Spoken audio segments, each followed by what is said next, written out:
Hi, everyone. Welcome to Psychic Connection, Collaboration over Competition. And today we have the pleasure of speaking with Karin Carlson Kelly. And yes, as you can see, she is at her barn and her horse, Luca, is it Luca? Yeah, okay. Luca is right behind her. So, he's keeping her company. So, with that, Karin, can you tell us you obviously, have a business relating with horses, but you have special abilities that you use to take care of your horses. So, can you tell us a little bit how you use your intuition, your intuitive abilities, um, you know, to deal with your horses? Well, it's really not much I think about. It's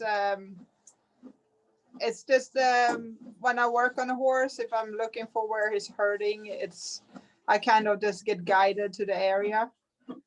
It's not something I really look for. I don't go in and like talk to horses, Right. but a lot of times when I come into a horse that has an issue, I can get an image or like a little video I can see in my head of a scenario or something that happened, and or I get a feeling, or I would feel a physical pain, and, and those things would kind of just give me a clue to where I'm looking, or where I should look, or where I should try to find where the issue is. Oh, wow.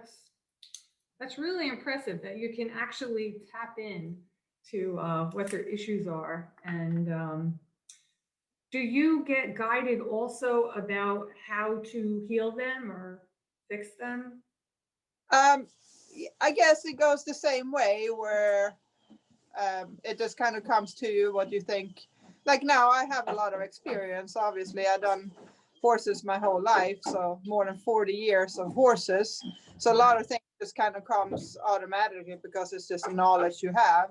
But sometimes I feel that to hit the right thing, or give them the right herbs or whatever they might need, or guide them, the owners, to what they really need. It just got to be open-minded, and they kind of let you know. Right. So do you mix up your own herbs to give it to them? I do. If I have a special issue, I would mix something up, and sometimes I make teas for them also. We actually have a pony here with COPD. They get to drink tea every day. Oh, wow. And You make it this tea potion and give it to them. yeah, he gets tea in his food every day, so to help with his lungs and help him breathe and help with mucus. And one product that is my big seller, that was kind of what started my supplement business, was Glorify. And that came about that I got given a horse that needed a lot of help, and there was nothing on the market that could help him because they had already tried all the medicines for him. And I knew he needed something that didn't exist, so I had to make it. Right. And that was interesting because I went to school for holistic medicine, so I do have some knowledge about herbs and stuff. But I would wake up in the morning and have a herb in my head, and an herb that I didn't know, that I wasn't familiar with. And when I would look it up, it would be the exact herb that I needed for this potion. So that's kind of how that product came upon, and that actually helped that horse to heal, and he went on to race and made another $60,000, I think. So Wow. Wow. that That's was the story. so it just would kind of come to you what herb it was, even though you didn't even know the herb. Yeah, like I had to Google them because I wasn't familiar with them, what they did, and it turned out that that was the exact one that I needed. Like some of them I already knew, obviously. I kind of had an idea what I want to put in it, Right. but the few of them came to me that way, and that's how I made that product. And we used that for over 10 years now. It helped a lot of horses. A lot of horses. Wow. Just boost the immune system and just help the body fight. Yeah, wow. So people who have horses should definitely look you up, right? Because if their horses have different ailments and they're not sure what it is or how to cure it, they should contact you, and you know, you could go and do you actually go to the horse and see them, or do they have to come to you and bring the Uh, horse? it depends on where they're at. I don't travel as much as I used to. I used to be on the road 4 or 5 days a week, and I'm not anymore Right. because I'm busy around here. But a lot of times they would send me a video, or Oh, okay. I would just talk to people, and all the products are on the website. Of course, I have Right. a line of natural herbs for different ailments that I had put together. So if someone, you know, does have a horse that does need, you know, some attention, some help, how would someone get in touch with you? Well, they can email me, Okay, and what's your email? divineequinecustom@gmail.com. Okay. Did you Like, want the website too? yeah, yeah. That's www.divineequine.org. Oh, divineequine.org. And there's a section on there with all the herbs. Wow. That's wow. That's pretty awesome. So, you really believe that, you know, horses can, you know, through what you prepare for them, get healing. Do you ever get any of their feelings? You pick up on Um, feelings too? Emotions, you mean, if they're like happy or sad? Right, you know, yeah. That's probably the easiest to pick up. Mhm. When I come into a horse, the first thing I greet him and I ask him to back up a couple of steps, Right. and that's just that kind of sets the tone a little bit that we kind of trust each other. And once just then put your hand on the horse, you kind of feel that right away. If they sadness is something that I think I pick up easy because Easy. it yeah because you can feel that that's really strong, like heavy and sadness. Mhm. If they're just happy or joyful, but Right. sadness, or often you feel that sadness if there's a lot of pain too. Feel a lot of pain, yeah. And Now, do you, sometimes you right. feel like they're given up. That's a sad feeling too. Oh, that Like they just I can't gave take in, it you know? anymore? Yeah, they just can't handle it anymore? Yeah, because they don't get the help they need, and they just they can't communicate, so they just kind of give it up, and Right. that's the sad thing. That's the sad part, but how fantastic is that? Because you can tap in, right? And you can come up with a cure for them. So, do you ever go back after they've taken their medicine and seen them and see them like so much happier? Well, I love to do that because a lot of times if I come out to a horse that's really run down Mm. or has been sick and the immune system is really struggling, Mhm. and you can see that they don't have like the spark in their eye, and they're kind of like giving up, and the air went out them. Right. And most of the times those horses, after 2 weeks, when I come out and look at them again, they are like brighter, and Oh, you can see they have more of an attitude, and yeah. they will like come right up to me, Do and you, I love that because do it's you like feel, they're I'm thank sorry. Do you feel that they're thanking you? oh, absolutely, yeah. Wow. Like That they know it's you and they're so grateful and thankful. yeah, that's the greatest feeling. I have even had horses that will like reach out and try to grab me, like to Oh, stop, that they wanted me to come in the stall because they want oh, work that's done. sweet. So Oh, they're pretty cool. If you listen to them, they'll tell you. yeah, but you're able to pick on up on them. Not everybody is, right? Well, Yeah, most horses are like people a little bit. Like there's some are more open than others. right. I mean, like any animals are always more open than people, I think, because they don't judge. But there are some horses that don't really want to talk about it. But most of them are pretty open. They're pretty open. Yeah. Now you're talking about, you know, the different kinds of people. Do you ever put herbs together for people? Sometimes for friends that have a problem, I'll make them a tea. Now I know you have a special horse. His name is Prince. Yep. So can you tell us a little bit about the bond that the two of you have together? Well, he was a horse that I found on the auction, Mhm. and nobody wanted to buy him, so I had to take him home.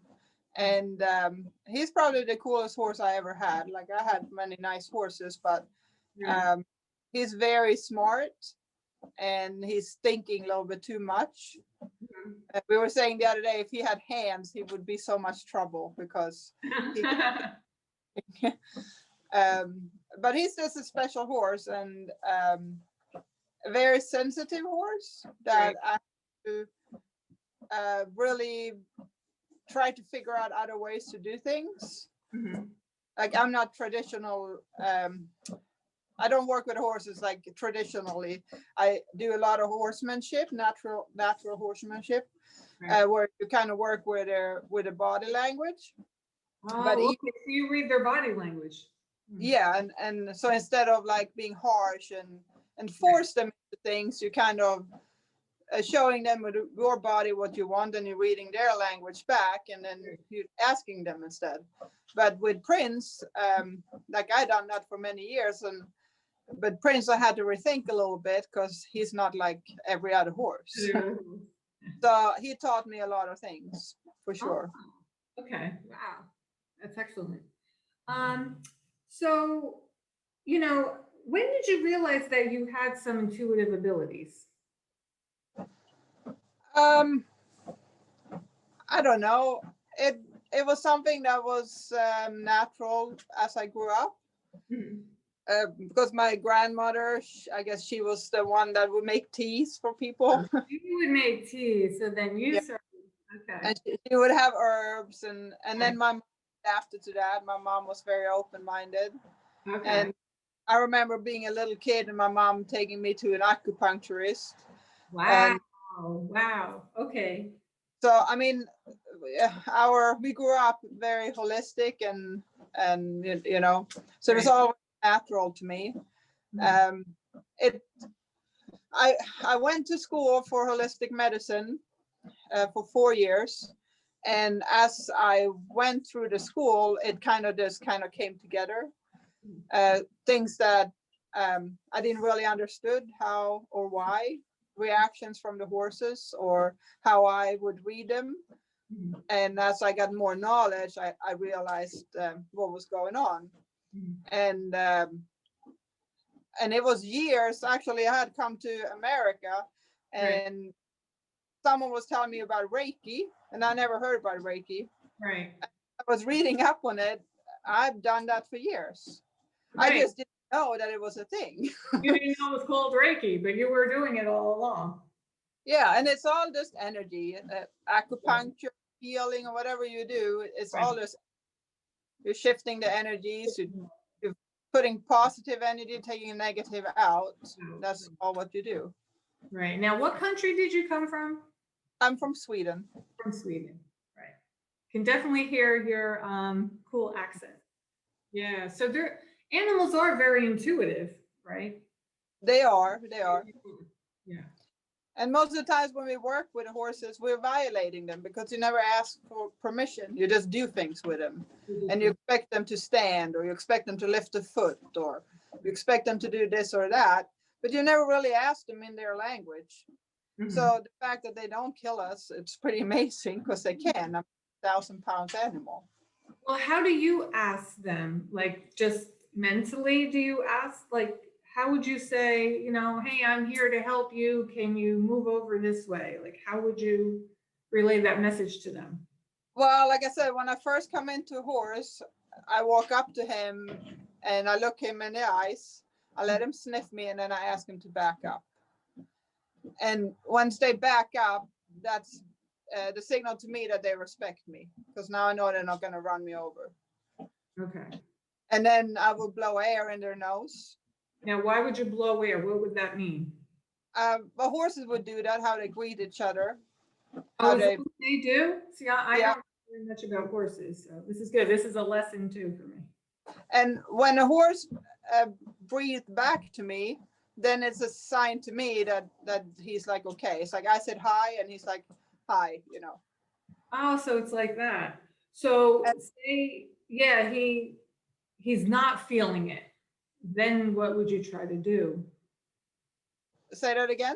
say he's not feeling it. Say, you try to blow air, but he kind of backs away, or do you have to try to think of something else to do? Most does. If he's a little stubborn, I'll ask him to back up a little bit more. More, okay. Because I want to tell him that, hey, I'm not threatening, Mhm. but if they can't back up and drop their head for me, then they're not safe to work on because they don't respect me. Okay. Have you ever had a horse where you just Oh, couldn't? yeah, there's been horses like that. Typically, where they lose their horse instincts from being too domesticated or being too handled too rough. Right. They're losing a little bit of their genuine horse instinct, and then they're a little bit harder to work with. But they're used to be roughed around, and Yeah. they don't understand when you ask them nicely. Then, Right. Oh. and those horses are not so fun to work on. But then when I'm done with a horse, if I didn't acupuncture on him, or if I adjusted him or massage or whatever I did, then I always finish the treatment with, I put the hand on their forehead, Right. up on the, and I don't press or push or anything. I just put my hand there, and I'm not sure why I started to do it. It just happened one day. I worked on a horse, and when I was done, I put my hand and I said a prayer in my head, and I said over and over again, and the horse dropped his head all the way to the ground, and he let out a sigh. Wow. It was like all relaxed, and from that day I've been doing that every time I'm done with a horse, and I don't know why. It just it works for you, right? Huh? It works for you. Well, it's something that just came to me, and to me it is, if they drop their head and release like air and breathe out, to me it's like they accepted what I did to them. Yeah. And then I wasn't violating them. They didn't feel violated. They were totally okay with what happened. Right. So your intuitive abilities, so it sounds to me, right, that you get a sense, you get feelings about it, right? You talk about getting like some visions. So, some of your intuition is through like visions, feeling and sensing. Have you tried to expand any of your intuition and use it like a little bit in different ways too, your intuition? Well, I always learn something new every day, and every time you work on a horse, you learn something. I always feel it's amazing with the people that can go in and just have a full conversation and talk to them. Mm-hmm. I wish I could have a little bit more of that, but I guess you can't have everything, you know? Yeah. But maybe to be able to tap in a little bit more. And that's probably something, if you meditate and work on it, it comes, because I think everybody can learn that. You just have to kind of be quiet and listen. Right. And listen more. So do you feel your intuitive abilities work on people too? Like, are you a type of person who maybe when you meet somebody for the first time, do you pick up right away on their energy? Yes. Yeah. So right away, you meet somebody and you're picking up something. Yes, unless I'm too scattered. Yeah, but for the most part, do you get like a feeling, or do you get a vision, or? It can be both, and that's something that that was a big problem for me when I was a kid. Right. Because when you're that sensitive and you feel everybody's emotion, you take a lot of things personally. Right. Like there's so many times where I felt like someone was mad at me. Right. That I did something wrong and I couldn't figure out what I had done, and it turned out they had a bad day or they were in trouble. So I would pick up their terrible emotions and I would take it personally because they were talking to me, but it had nothing to do with me. But in effect, it was something else. They were just having that type of a feeling. Yeah. So that's really hard when you're a kid and trying to fit in everywhere. You don't fit in nowhere, and you pick up every emotion. That is really tough, and that takes some time to learn to live with that. Right. How do you get rid of it? for me, I just acknowledge it and it will go away. Oh. Especially if I pick up someone's pain. Yeah. And I don't know, I had people telling me, oh, I got to be careful. I got to put a bubble around me and be in a safe spot and all that. But for me, it never occurred to me that it could harm me. Oh, okay. So I never, and I actually, if I have a really bad back and I can be so bad that I can barely get out of the car when I go to a place to work on horses. As soon as I put my hand on the horse, I don't feel it anymore. Wow. That's It just goes away. So Yeah. that doesn't mean that I'm healed, but my pain will go away and I'll be energized from working on the horses. So it's not like, even if they have pain and aches and they freely give it to me, I don't take it. I'll take it, I acknowledge it, and it goes away. It goes away. Oh, that's good. So if somebody, wanted to get more involved with, expanding their intuition, just in general, what advice would you give them? I mean, there's millions of things you can read and YouTube and online classes. And like, I just found that everything I done just put you another step up the ladder. Right. Like I did a past life class. Right. And that experience was amazing. And that just like kind of realized that you can go to another dimension. So it doesn't really matter what you do. I'm not very good at meditating. I have a hard time sitting by myself and meditate. If I meditate in a group, on the other, I'll easily just disappear. Right. So I mean, there's so many different ways you can try to expand that. And I think just be open-minded. Right. And just listen to your gut. Don't think so much about it. Yeah, just kind of listen. But I'm glad you brought up meditation. Just tell us a little bit about the horse meditation. That was pretty cool. I actually sat in on that one. Well, and we were talking about the horses, how they heal too. Right. And first I found out that I had a healing horse, because when I work on horses or with people that have pain, my way of releasing it is that I'm yawning. Right. And also if there's spirit or any energy, I yawn uncontrollably. I can't handle it. And then I found out that my horse did the same thing. And I had some other horses in the past that I had one horse, as soon as he saw me, he was yawning. And I realized what he did to me, the same that I did to the horses. Right. So what the meditation we had with the horses was pretty cool. Yeah, it was a couple of the horses came and walked around, and then they kind of whatever, and they walked away. And Prince, he didn't walk away. Right. He stayed with us the whole time. Yeah. And when we then did the meditation, well, they actually went from each person. He did go to each person. Yeah. Yeah, and it's almost like he worked you through. He started like one end and just kind of nibbled you through. Yeah. Just like it's kind of cool. Yeah. And then we did a meditation. He was just standing in the center. Yeah, he was. And he just dropped his head like he passed out. And he was just standing there sleeping. And this instant second we broke the meditation, he put his head up, looked around, and he's like, okay, cool. And he walked away. Yeah, that was pretty amazing. Yeah. Yeah. So horses can be healing for other people, too. And, I see it all the time. People will come over here and Prince Hill will go up to them and he'll go up to their shoulder and he would nibble on their shoulder, and then it started yawning. And then I'll say, what's wrong with your shoulder? And they're like, I got a bad shoulder. I said, I don't, but my horse does. He just told me you have a bad shoulder. So he pinpoints. Yeah, he can pinpoint different areas. Yeah.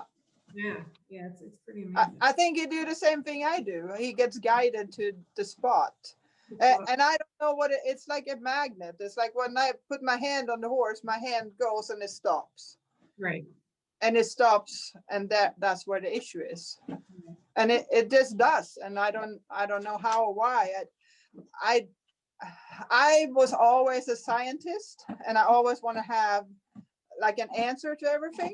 Right. I had to learn with this that I just had to appreciate it, Right. be thankful for it, and just let it come, because whatever it did, I mean, the education I have, nobody can take away from me. This Right. just gives me a leverage. Right. You know, it gives me an ability to see it from another angle, and Right. also know that I'm hitting the right spot. Wow. That's truly amazing. So it's kind of like a combination. Yeah. It's awesome.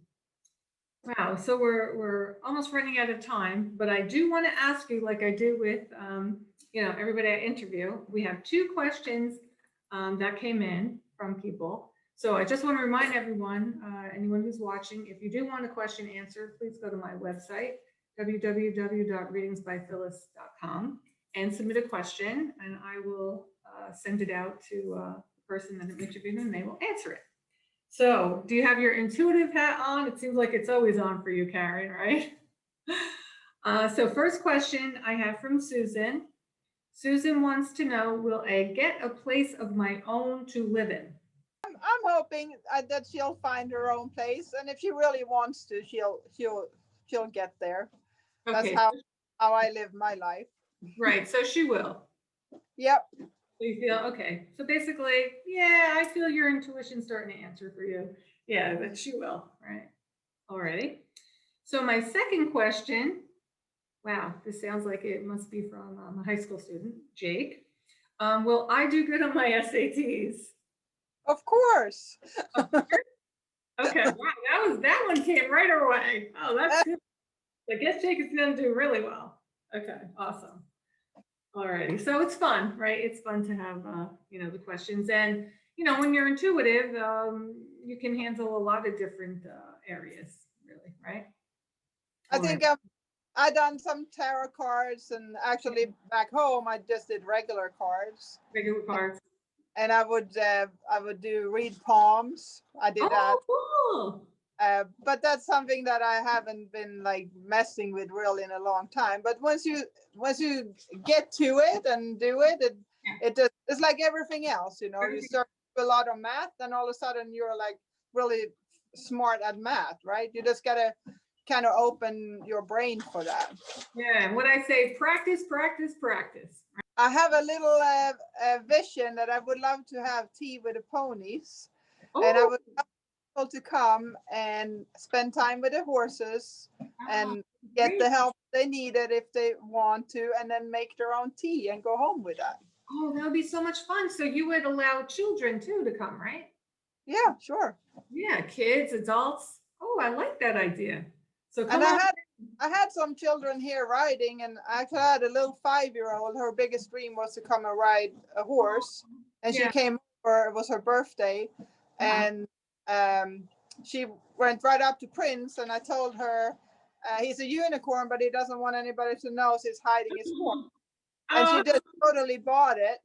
And this horse, he's a big 16-hand horse, and this little girl, he dropped his head all the way to the ground and just walked with her, and she was all around, and her smile didn't come off her face. So, and that was a kid that really needed it. So sometimes a horse can do wonder even on a child, you know. Yeah, definitely. So anyone listening or watching, please contact Karin, and you can bring your children, or if adults just want to go. We can all be healed in one way or another. This is true, right? Yeah. So thank you again, Karin. Thank you, viewers, listeners. Please stay in touch. And again, if you have any questions, please go to www.readingsbyphyllis.com and send them in. So everyone, please have a very lovely and blessed day. God bless. Take care.